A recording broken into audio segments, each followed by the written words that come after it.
Hey everybody, Paul here from Warren's Farm. It's March 11th. It's about 11:30 in the morning. It's a little cool. It's 55, 60 degrees, but the bees are flying like crazy, so I'm getting ready to go in, see if any of the hives need to be split.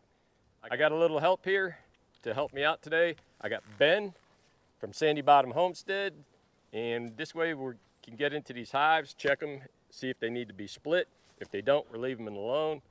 But if they do, then we'll get into the splits and we'll show you how it's done. I know I got another video out there on prepping your gear. I got it all prepped. It's off on the side. So we're gonna get into this and we'll explain it as we go along. All right, we're getting ready to go into hive number 1 here. We got Ben opening up the cover and we're gonna get in here and we're gonna look at the bees. We're gonna count frames. And as you can see, the sugar board is completely gone. So this is coming off the hive right now.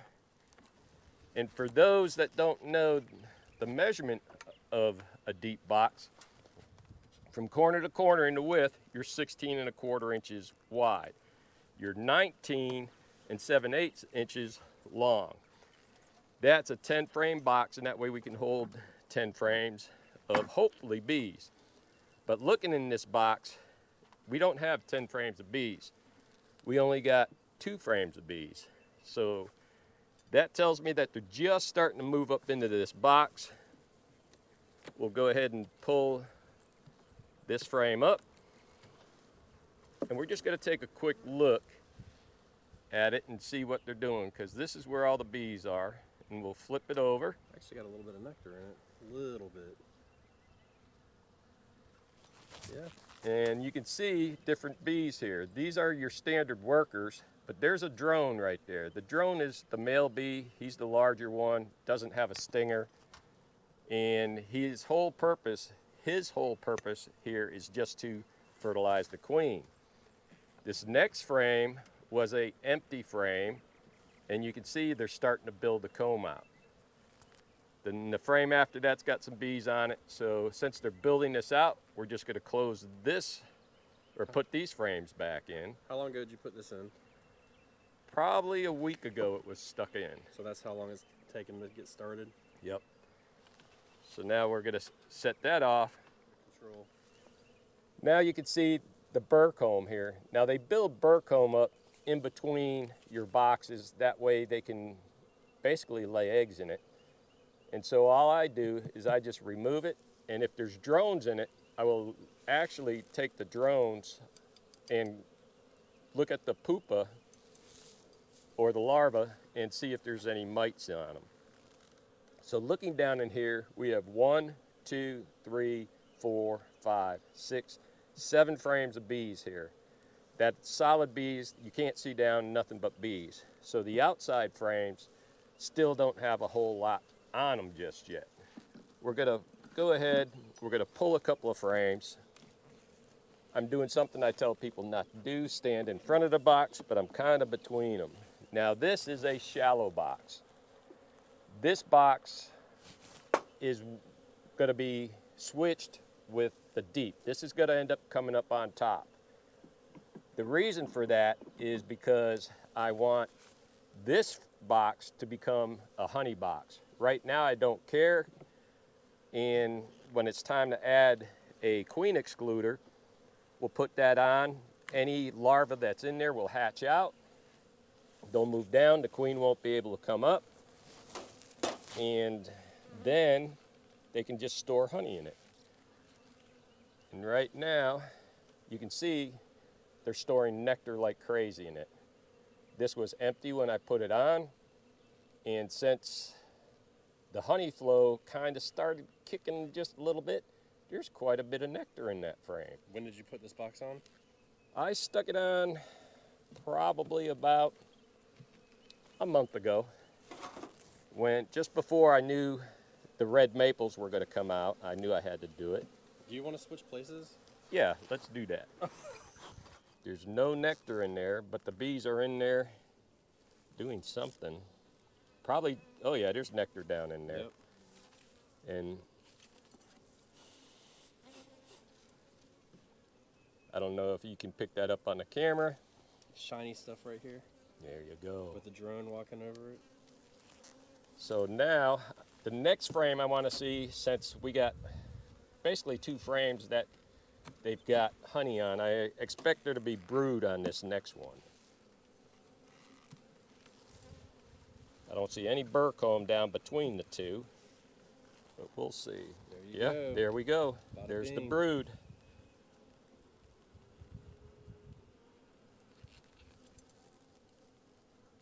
Yeah, there's a lot of brood there. Let's see if we can find our queen here. There's capped brood, and if you look on the outside here, you can see that there's larvae right there. The next one's got a lot of brood and drone brood on it too. And then right here on this side, you can really see the different stages of the larvae in there. So this is capped. When these grow up, they'll get capped. Egg, 2 days old, larva, all the way in, and then it's capped. So yeah, that is a good example. Oh yeah. And what makes the queen decide to lay unfertilized eggs? Drones are unfertilized eggs. That's why they become males. When they fertilize the egg, they become female bees. So the queen makes the unfertilized ones, which creates a drone, so that there's bees that they can actually mate with. And on this side, you can see there's even more drones on this side, amongst capped brood, and I'm sure there's eggs and larvae in there if I look. And there's eggs all the way to the outside here. Who decides if it's going to be fertilized or not? The or queen the worker? does, the queen. So she lays the egg and she's like, don't fertilize this one.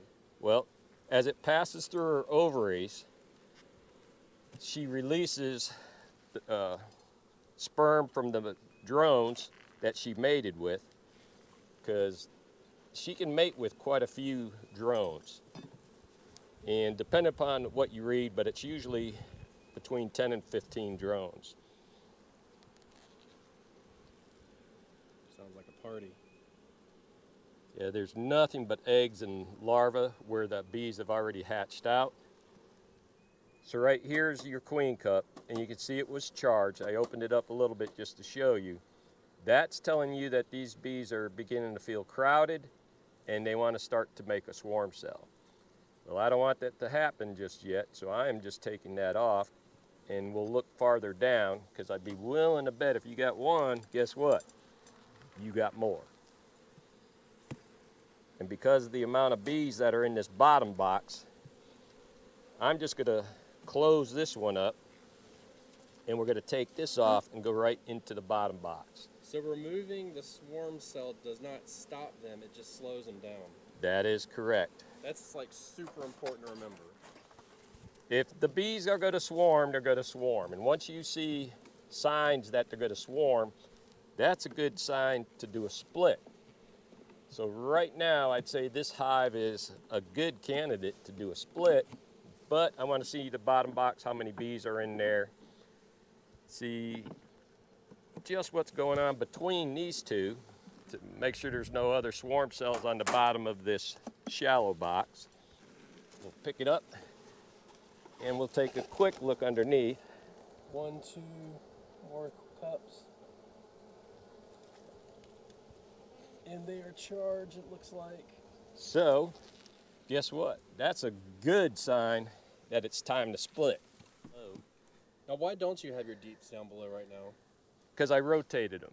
I rotated the hives earlier in the year because all the bees were up top. So I took the bees that had the top and I moved it down, and then that way the bees are there and they work up. Bees love to work up. They don't like working down, but they do love to work up. So it's kind of a form of swarm control. Correct.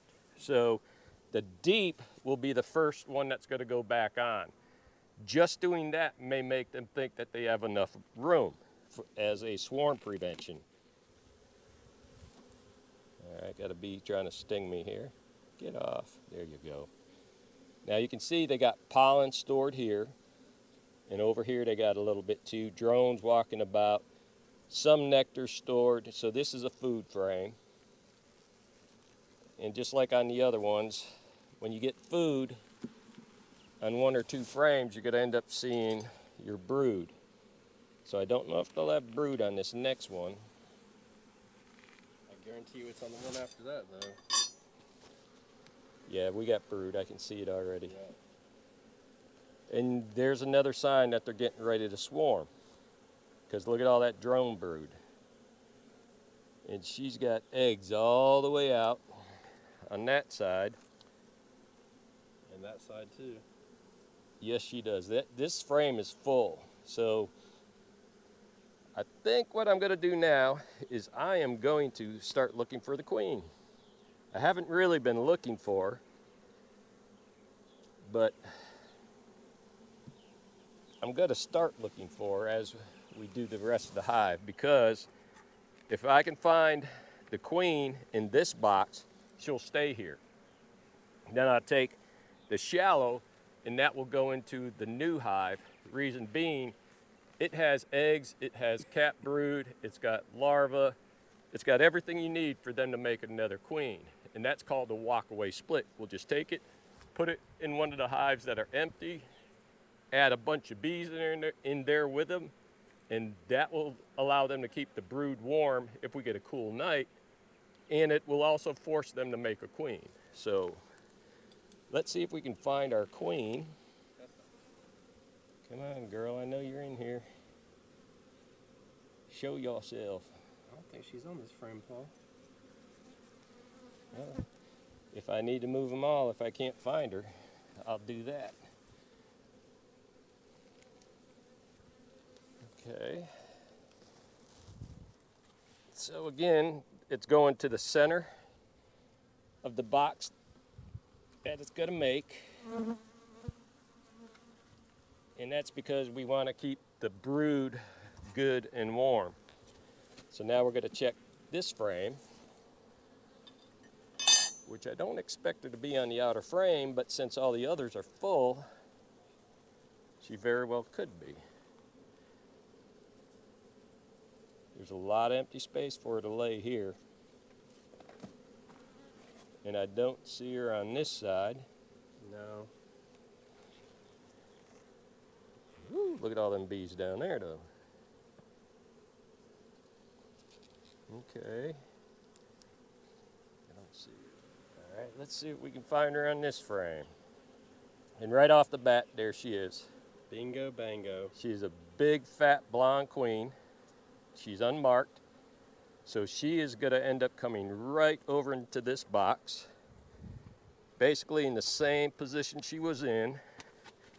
And we'll add another frame of brood right next to her.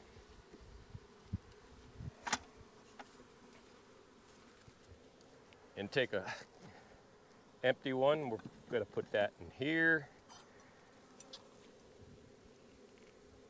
I want to take another frame of brood. As you can see, lots of bees. Nice drone brood for her, too. Yep. And move them over here as well. Come on, get in there. There's so much propolis built up on this. So right now we got 1, 2, 3, 4, 5 frames of bees. I'm going to give them another one. Make that 6. Maybe even 7, since there's so many bees in this hive.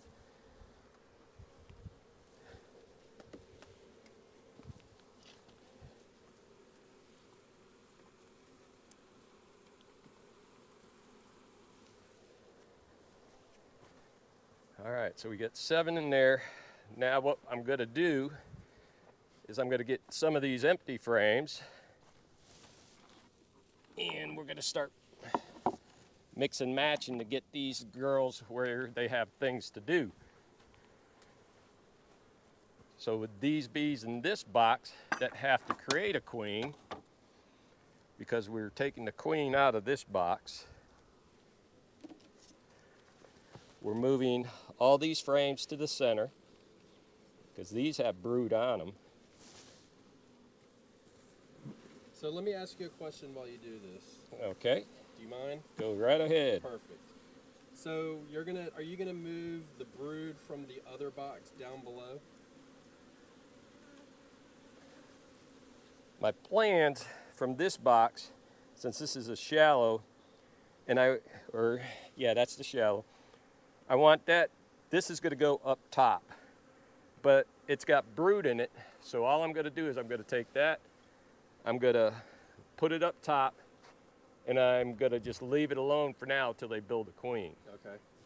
Once they build a queen or make a queen, and the queen hatches and I know it's queen right, then I'll put an excluder on there between the boxes, and that way the queen can't come up, and I'll make sure the queen's in the lower boxes. So she'll build on that lower box? Correct. So the excluder is used for more than just excluding for honey? Well, the excluder's only used mainly to keep the queen out of the frame, yeah. But as a beginner beekeeper, which I am, my impression of an excluder was you don't want her to get up into the honey frames and lay eggs, so that's what you used it for. But Correct. What you're saying makes sense to me, where there's more reason for an excluder than just that. Yes. Yeah. So you're kind of, quote unquote, controlling the queen. Yeah. And that's what you want to do. You want to control the hive to make sure that they have enough room, and that they can keep the brood that they do have warm. Now this hive, since they got to make a queen, and I'm giving them some undrawn boards, I'm going to add a feeder. And I'm going to give this hive 1-to-1 sugar water. 1, 2, 3, 4, 5, 6, 7, 8.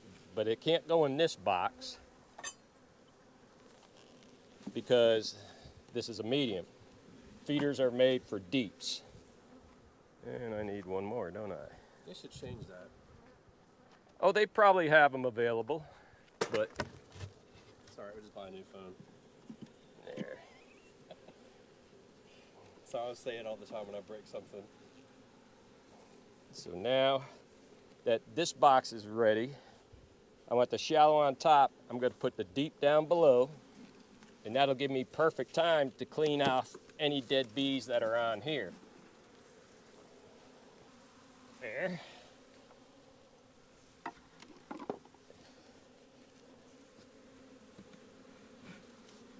Why do I start on an angle and turn it in? So you don't crush any bees? Well, the crush is minimum. Minimum bees, yeah. You'll still get a few. But now, all the room is on the bottom. You don't want it on the smallest reducer, Paul? No. Let me push this in for you. That way, we can get the max amount of bees we can into this hive. Now, this is an empty frame that they're working on and building. You can see I just stuck this in, but they're building up the comb. But so what I'm doing is I'm just putting more bees inside the box to help that queen that's in there. It'll also lighten the load for the amount of bees that are in this box, and it'll stop that swarming feeling that they want to do. So now we'll close up the donor hive, putting all the boxes back on and getting them ready. Ben added the sugar water already into the feeder. The stuff that's spilt is no big deal because the bees will clean it up in a heartbeat. And we'll come on and rotate her right in place. You're good. Now all we got to do is put the inner cover on, which if you can grab that right there, Ben, off the grate. Because it had a feeder on it, I did not have an inner cover. We will put the inner cover on to keep the bees warm and happy. So now they're good to go, and I will come back in a little bit, and any cracks that are in there, I stuffed cheesecloth in it. So now we have our donor hive put back together. And we'll take these bees and we're going to move them down with the queen in this other box. Now, on this hive where the bees are going, what we're doing is we remove the deep. And the reason we take the deep off is because these bees don't need all that room to keep warm. We just want them to keep this warm. And we'll add one more frame here to give them enough frames. And that should allow them to stay warm. But what I'm going to do is I'm going to block off the hole that they're in. That way they can't come and go. And you can see it's got the small opening. So all I do is I got bricks everywhere out here. Is to stop them from exiting the hive just for a day. I'll block it off with a brick and take it off tomorrow because I want them to get used to this position. Because if you don't do that, all these bees are just going to go back to the hive that they came out of. The foragers will, and then you'll lose bees in your main hive that you're trying to create here. Can I ask you a question? Go ahead. All right. Have you ever done, because everybody says stick grass in there and then just let the grass die off. Have you ever done that? Yes, I've done that. I actually did it on hive number 10. I stuffed grass in that when I did the split from hive number 9. But within an hour, they had the grass pushed out and the bees were going crazy. Okay, so the brick is better. So I like using the brick just because it holds them in there. All they got to do is keep this hive warm overnight. And tomorrow morning, I'll take it off. And they'll be used to this position. And that way, the queen's here. It'll keep the bees there. There's plenty of eggs. In about 20 days, the amount of bees in here are going to double. Will you tell everybody about the weather and why you're doing that because of what we're expecting tonight? Because I think that's something that's overlooked a lot. The weather here in eastern North Carolina is crazy. We go ahead, we get days in the 70s, and then nights in the 60s, 50s. Last night, the weather dipped down to 34 degrees here at Warden's Farm by my weather station. Tonight, it's going down into the 40s. So if you give them too much space, the bees got to keep all that warm.